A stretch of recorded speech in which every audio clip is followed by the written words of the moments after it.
I'd like to just say a lot of people probably already know Helen because she did her PhD here with us, and she's on our CBCS website, and she's one of us. So we're really happy to have her glorious homecoming presentation here. So she did her PhD in Cs, and there she's worked on a number of different problems. And so for a PhD, she focused on predicting deforestation, if I'm not mistaken. And then she's applied these analytical techniques to a number of different problems, both in conservation and human health. And so, you know, she considers herself a multidisciplinary researcher, focusing right now working in infectious disease, eco-epidemiology, and environmental conservation. I'd really like to, you know, highlight that her work and her publications span a number of different topics, and just highlights how you can apply these tools to many different, address many different problems. And so she's currently based both at the UQ School of Public Health, the UQ School of Earth and Environmental Sciences, SEAS, and also QUT School of Mathematics. So she's around Brisbane, that's for sure.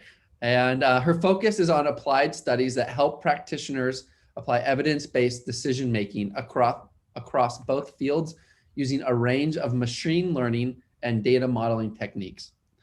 And with that, I will hand it over to you, Helen, and say thank you again. Excellent. Thanks for that, Matthew.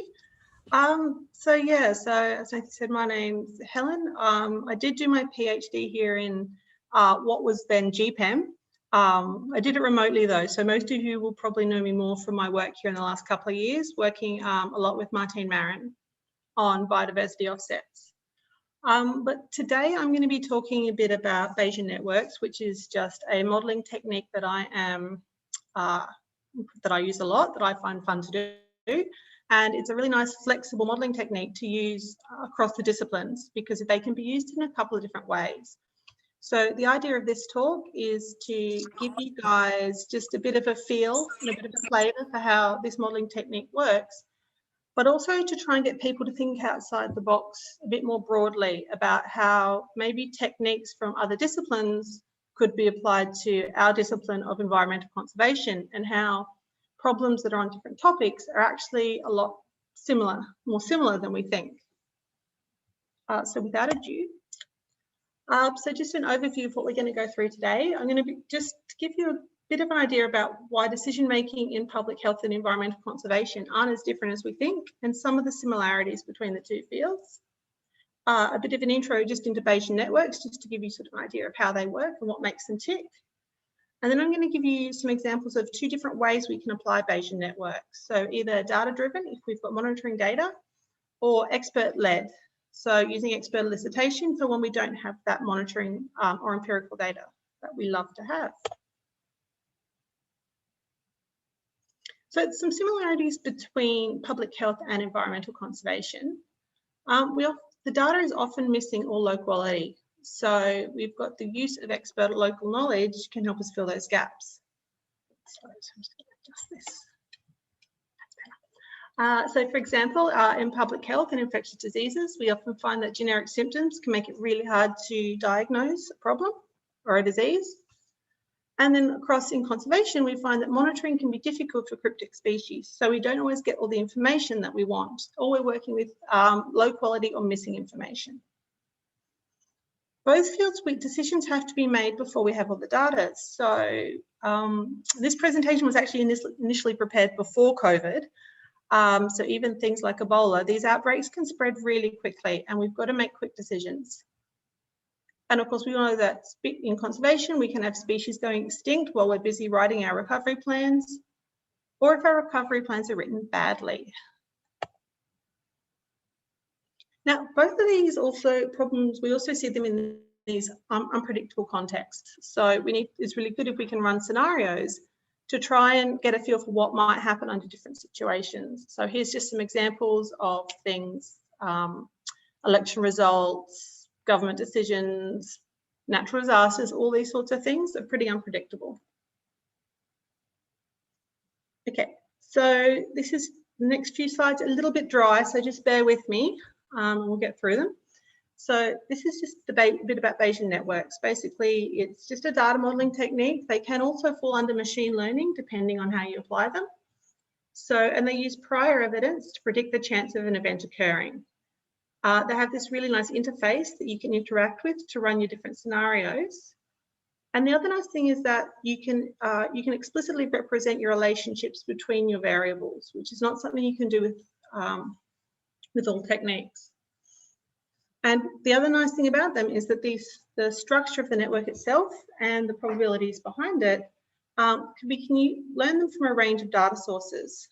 So that might be expert opinion, it might be some monitoring data that we have from a field survey, or it could be some results from modeling simulations from a different model.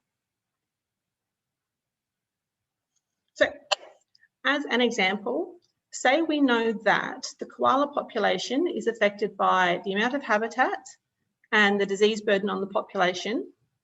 And we also know that the disease burden is affected by the amount of habitat. These are exactly the types of things that we feed into our Bayesian network. So the Bayesian networks, there's two components to them. There's this graphical component that lets you click and play with it. So we have our variables, which are represented as nodes. And between the variables, we join them by links, or they're sometimes referred to as edges. Now, these can represent causation or correlation or some relationship between these variables, depending on your interpretation of the model. So the second component, and this is the back end of the database, a little bit of the meat of a Bayesian network. This is where we store the numbers and the probabilities. So here's an example of a conditional probability table for that koala population node. And you can see it lists the probabilities of that variable for each combination of the parent nodes. So for each combination of habitat and amount and disease burden, it tells us what's the probability koalas would decline or not decline. So they're going to give us the probability of an event occurring given the evidence. And as I mentioned before, we can learn these from a lot of different places, and they don't all have to come from the same place, which is the nice thing about these networks. We might have great data on habitat amount, but very little on disease burden. So maybe we get our experts to help us with the disease burden, and we can use monitoring data for habitat amounts.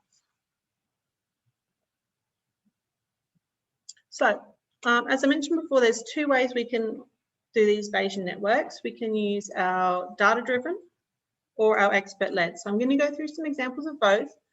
We're going to jump over to public health now, looking at infectious diseases and talking about examining the drivers of leptospirosis in people. So just a really quick overview for you for some context on leptospirosis. So it's one of the most predominant global diseases, predominant mainly in Oceania and the tropics. But as you can see from this slide, it's predominant all over the world. So we've got outbreaks in New York. We also see here one for the River Cam, which is in Cambridge in the UK. So, and despite its high population of university students, Cambridge isn't known for poverty levels. So you can see that it's not just the poorer countries that are getting this disease, it's quite prolific. So we have about 1 million severe cases per year, and that's 60,000 deaths. So 60,000 people are dying from this disease each year. It's also a substantial economic burden from lost work hours. So a lot of people who get severe cases of the disease, there's a lot of lingering effects, a lot of fatigue that makes it hard for them to get back into the flow of things. And it's also a significant veterinary health problem. So this is not just our puppies and kittens, although I have nothing against them. This is also livestock, so subsistence livestock, commercial livestock. So this is a massive economic burden as well. Transmission of leptospirosis is through direct contact with an infected animal or through infected urine in the soil or the water. So you can see here we've got, a pretty standard picture of our, the environment and the people and the animals and how it all links, and it all seems pretty simple, except it really isn't. So this diagram goes a little bit further, gets a little bit closer to the complexity of the problem. We've still got the environment, the humans and the animals in there, still looking at our One Health approach. But we can see a lot more of the interactions. So we're just going to delve a little bit into one section just to get a feel for it. So the animal drivers of Liposporosis, there are many of them. We've got our domestic animals. We've got our livestock, and this is both subsistence livestock and commercial livestock. So people who are dealing directly with the animals, maybe have a few cows, all the way up to your big dairy farms. We've also got wildlife, so both introduced and native species. So for example, hedgehogs in New Zealand apparently are a carrier of Leptospirosis.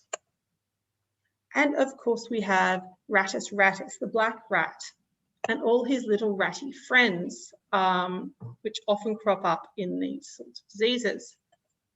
So we've got all of those animals, and then we've got all the interactions between them and the environment and between humans and the animals. And so we can see this isn't sort of a nice, neat problem that we can just throw linear regression at and expect to get some kind of a clever solution.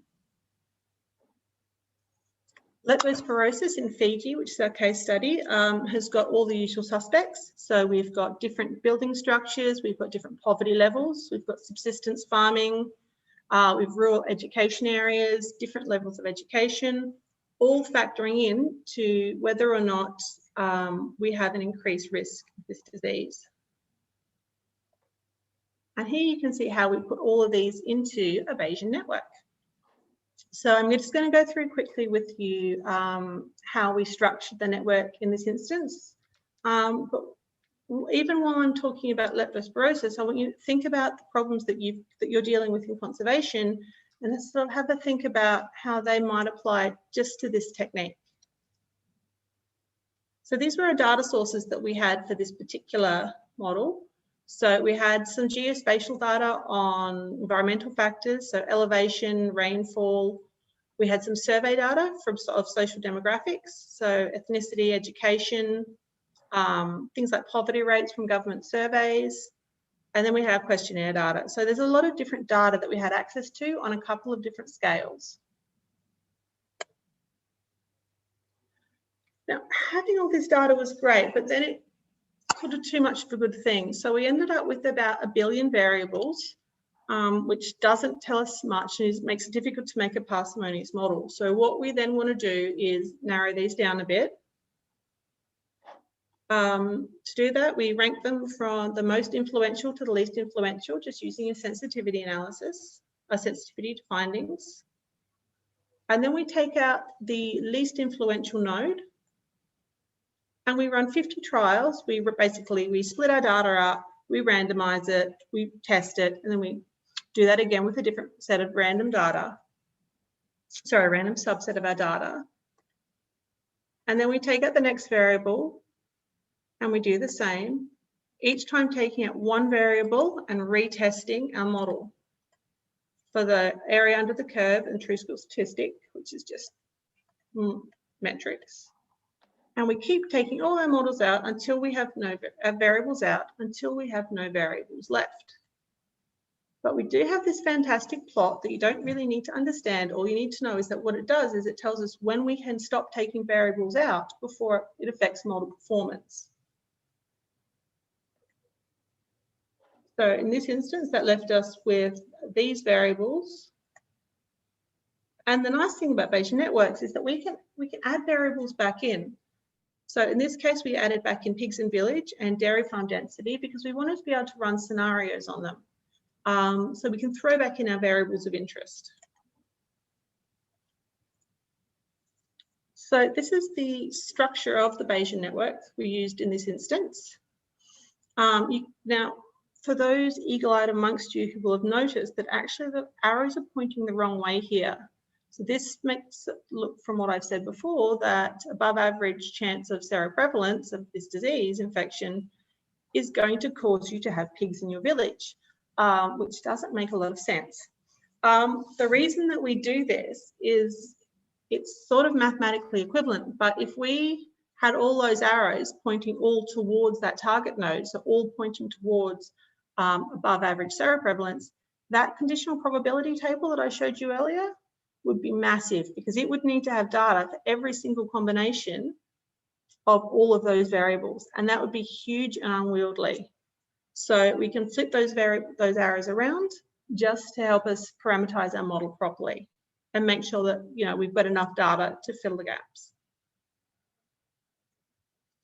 What we can do though is we can link variables for dependencies. So here you can see that now we can do this either using experts, or in this instance we had the software learnt it for us. So it's gone and added in the strongest correlations between the data to link those variables and account for those interactions.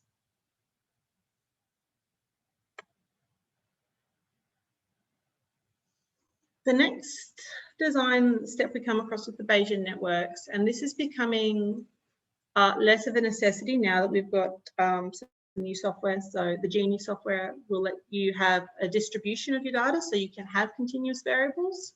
But for the most part, we do need to categorize our variables into 1 or 2 categories instead of having that continuous sort of 0 to 100 scale. For this model, because we only had 80 villages, we just split it into 2, so above average or below average. So for dairy farm density, those values represent just above average dairy farm density or below average dairy farm density.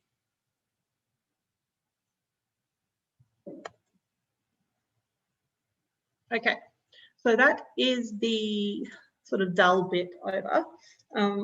Now we've got our Bayesian network, we've trained it with our data, we've designed it, it's all good. Now we can actually start having a play with it and actually learn something. So we can look at predicting outcomes under different scenarios. In this instance, there's a couple of reasons we would do this. So by examining the difference in the drivers, it allows us for targeted use of resources. Fiji is not a big country. It doesn't have a lot of money to be spending on these things. So we want to make sure we're getting bang for our buck, and that all the resources that we throw into this disease and into prevention are actually going to be efficient. So it's going to help us look at what interventions are going to be most effective for different subpopulations. So as an example, we're going to do 2 examples. The first one is looking at urbanization and looking at what's the difference between our urban and our rural areas. How do the drivers differ? So here's an example with our Bayesian network, how you can see that if we want to check for an urban population with low dairy farm density, all we need to do is we can just actually click on the network and select those nodes and select the scenario we want. And the network is going to give us an answer of what it thinks the probabilities are. So here's an example, some examples for you. The yellow dots represent rural populations, and the blue dots represent our urban and peri-urban populations. Along the bottom, we've got whether it's low, unknown, or high dairy farm density. And then on the other axis, that's the probability of above average seroprevalence. So you can think of that for this sort of increased infection levels. Now, the most obvious thing we see here is completely expected. We've got a huge split between our rural and our urban populations. But what we also see is that we've got a similar absolute change within dairy farm density. So dairy farm density is having a similar effect in these rural and urban areas. For our next scenario, looking at urbanization and poverty. So here again, we run the same sets of scenarios, except now we're changing the poverty rate instead of dairy farm density. Again, obviously, we see this really big split between our rural and our urban and peri-urban populations. So our rural populations are at a lot higher risk. And what we can see here is that the difference between low poverty and high poverty in a rural area, it's about a 40% increase. So that's quite a big jump. But when we look at proportionally, actually, even though it's smaller absolute, in those urban areas, we're seeing it's a 250% increase from low to high poverty. So we're seeing it's really big difference in poverty rates in those urban areas. And so one of the interesting things about poverty is that it's very much a proxy variable. So just having more money in your bank account doesn't grant you immunity to liposporosis. What it does is it changes your lifestyle factors and whether or not you've got a low risk occupation, that sort of thing. So it gives us an idea of where to look. A couple of things we thought possibly could be an issue is that urban areas have got a greater disparity in living conditions between the richer and the poorer communities. So in a rural area, being more well off might not have a massive change to your lifestyle, but in an urban area, it's the difference between being in a nice suburban house or being in an urban slum. So it's a huge difference. And this basically just shows the importance of a person's environment and their interactions with the animals. Okay, so everyone who is on Zoom checking their emails at the moment, you should stop that and listen to this bit because this bit's actually quite interesting. So this is where we're actually going to integrate spatial and non-spatial data. So for those of you like myself who just love maps, love this bit. So I mentioned before we had spatial data for some of our variables. So for 4 of these, we fed these into our Bayesian network. Population density we didn't, because if you can look at this, it's basically a proxy for urbanization. And we can then take these spatial layers and feed them directly into our Bayesian network. And what this is going to do is for each cell on our map, it's going to take the value of that spatial layer and use it to set the scenario. And from that, we can make an absolutely fantastic risk map. So you can see the areas that are highlighted that we've got the line around, those are our urban areas.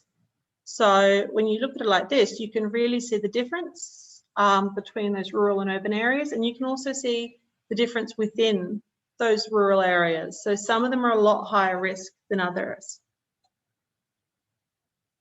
We can also run scenarios the same way we did before, but now with our spatial maps. So again, we feed in the spatial layers, but now we're changing the poverty rate to be either low or high. And we can make separate maps. So this is under a low poverty scenario.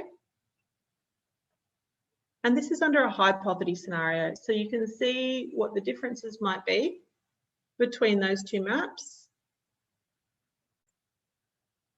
And looking back to our original scenario, you can see how much more information we can now get by being able to map out some of these predictive risk factors. Instead of just saying, yes, it's high or low risk, we can see where that occurs. So just to conclude this case study, so in this instance, the Bayesian networks can help to improve the precision of public health interventions by identifying the most important drivers of transmissions in those different populations and in those different subgroups. And mapping this out is going to help us make it even more effective. So that gives you an idea of what it takes to build a Bayesian network and some of the things you're going to need to think about. And so now it's sort of how to think, what else can we use this for? So leptospirosis, we've been through it. We know it's a serious global issue. We know that the drivers are complex, differing from region to region. We know we've got limited resources for control and mitigation. And we also know it's sitting in this really complicated political and social context that makes it difficult, which sounds a lot like something else I know over in environmental conservation. So looking at deforestation, it's also a serious global issue. We've got these complex drivers. As everyone's going to be aware, we've got limited resources for controlling mitigation, and we've got this really complex, wicked political and social context that we have to work within. So we can also use Bayesian networks for the deforestation. So I won't go into this too much.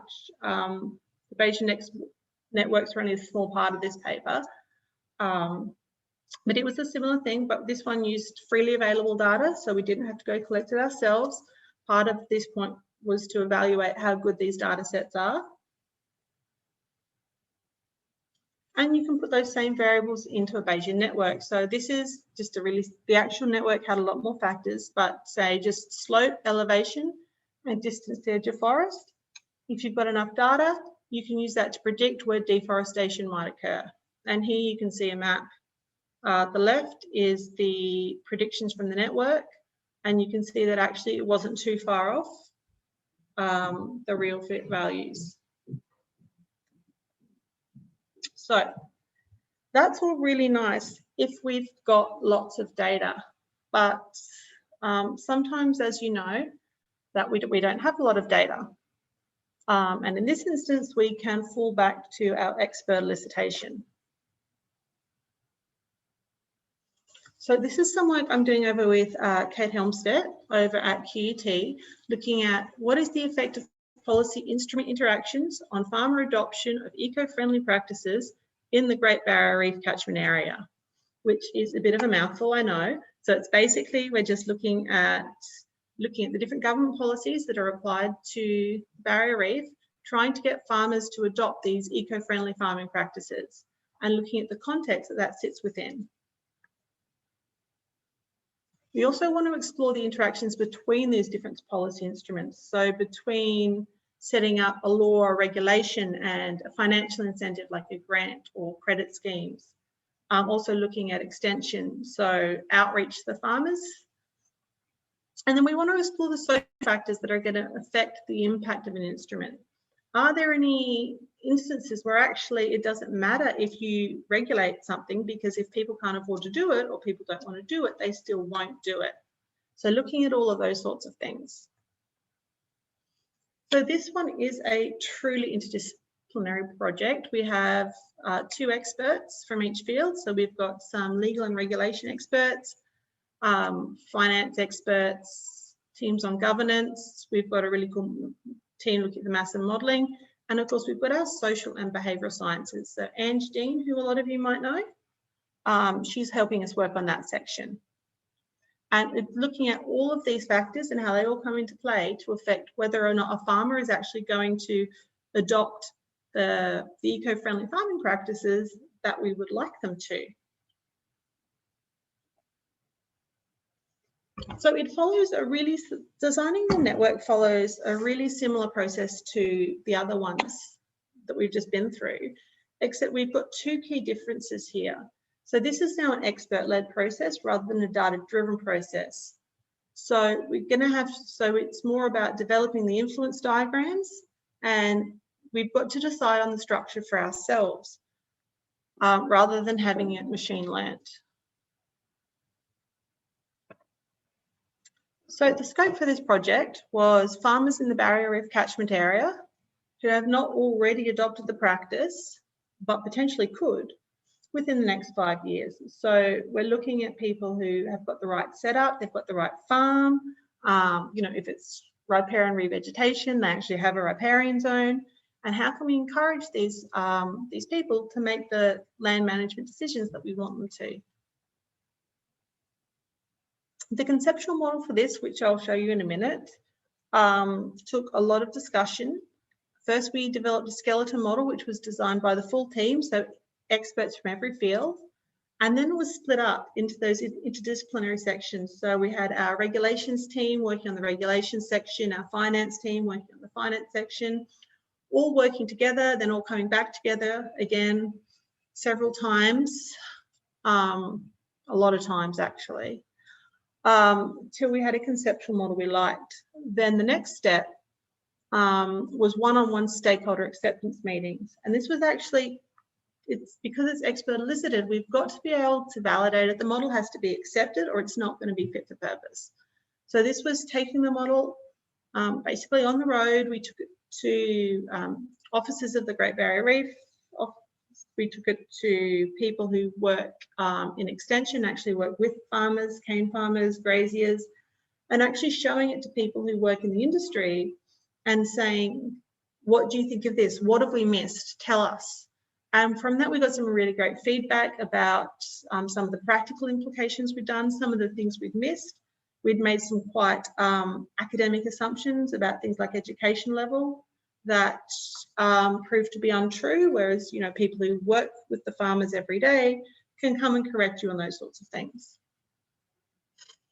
And then we made some more changes to the conceptual model as we were coming up with the numbers, basically just to resolve arguments. So parameterization, you can think back to the deforestation and the Liposporosis. For both of those, we had data to fill in those conditional probability tables for the models. We didn't have data for this. That's sort of why the project was invented. So we basically have to ask our experts, and we get them to have to fill in each of those tables. So it's quite big, quite a big task. So we used a structured expert elicitation protocol to help us provide robust data. And this included individual estimates followed by facilitated discussions. And so you can see in the picture here, this was one of the facilitated discussions whereby they'd done their individual estimates. And now we're giving them a chance to play with the model and see, is there anything that they don't agree with?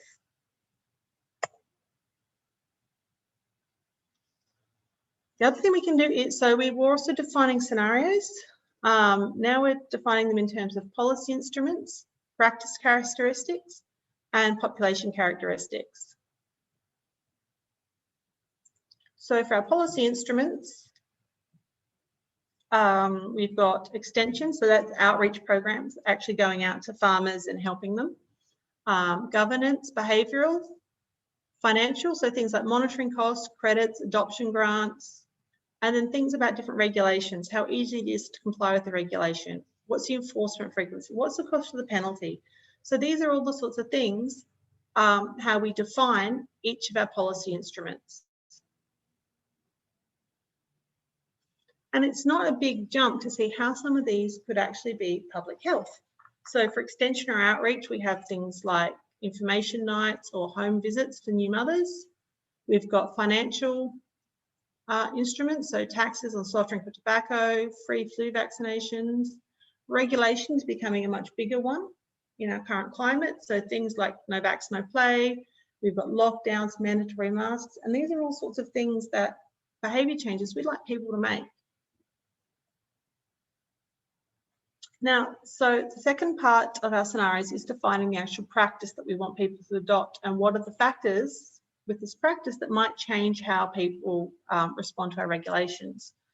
So some examples in this space, in the reef space, revegetation of riparian zones, limiting the use of fertiliser on farms, and harvesting practices. And all of these we can change to have, to improve, to have less impact on water quality in the reef, if we can get people to adopt them. So obviously, there are a lot of examples of these sorts of things in public health. So we want people to go get vaccinated for COVID-19. We want people to stop smoking, wear sunscreen. There's a lot of overlap here in terms of just the ideas and the concepts. And then finally, the last thing, is our practice characteristics. So we've got what is the existing industry culture for it, for that practice? What's the impact of that practice on farm profit? So if I go and, you know, revegetate my riparian zone, does that mean I've got less land to grow cane? Am I going to lose money for it? And all of those sorts of things. And then the population characteristics. So what is it about the farmers in this instance that might affect whether or not they adopt these farm practices? So what are their motives? Are they ecocentric or profit maximizers? Problem agreement. Do they actually even agree that there's a problem there to start with? Have they got the mental bandwidth to be able to make a change, even if they could do it and they wanted to do it? Is it just all a bit too hard at the moment and they just can't do it? And all of these things are going to have an effect. So this is a bit hard to see. It gives you an idea of the complexity of the model that we finally came up with. You can see the different submodels there. for each of them. And each of those grey circles is a mechanism that shows how that those three elements, so the population, the practice, and the instrument, all react to each other and interact with each other to affect adoption. Now, just quickly, almost done, just talking a bit about validation. So with our data-driven models, it's quite easy to validate them because we can split our data up and we can train on part of it and test on part of it and come up with lots of cool metrics about how awesome our model is. If we don't have data, you can't actually do that. So there's another trick that we use, and it's basically to use expert validation. So we had two groups. We had 6 of our team members. So these are people who had worked with us to develop the model. And then we had 5 staff from the Office of the Great Barrier Reef as well. And each of these people completed, gave their estimates for a range of scenarios, looking at different practice characteristics and population characteristics and policy combinations. We gave them a chance to all discuss their individual estimates to make sure that everyone's working on the same set of assumptions, and then they were allowed to change them if they wanted to. And then we run these same scenarios in the model, and that gave up that, and doing that let us compare the model predictions versus the predictions from our experts. So here in green, you can see our design team, what they felt the model would, what they felt the outcomes of these scenarios would be. And in blue, we've got our independent experts. So these are people who haven't been involved in the model. So it's no surprise that there is a bit of a disparity between them. And these people will come from very different backgrounds. So just to explain these, so the top of the triangles is the maximum that any one person in that group gave. And the minimum is the bottom of the triangles, and that circle in the middle is the average.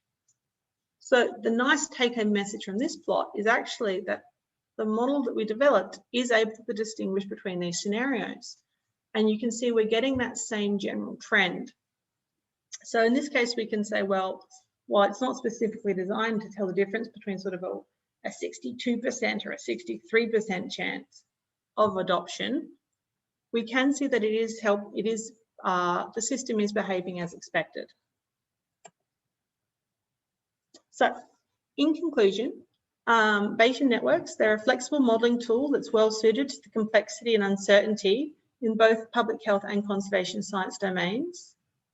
They're ideal and loads of fun for running scenarios and exploring relationships between your drivers. You can click on these models and they update quickly. You can see, well, if this is high, how does this affect this? And the main take-home message I just want to give, other than how wonderful Bayesian networks are, is that public health and conservation science challenges have a lot more in common than you might think. And it's not so much the interaction between public health and conservation in terms of the topic, but it's also about borrowing different methods from each other and just sort of thinking outside the box to try and find solutions to these problems. Just some acknowledgements for the Fiji work. And thank you.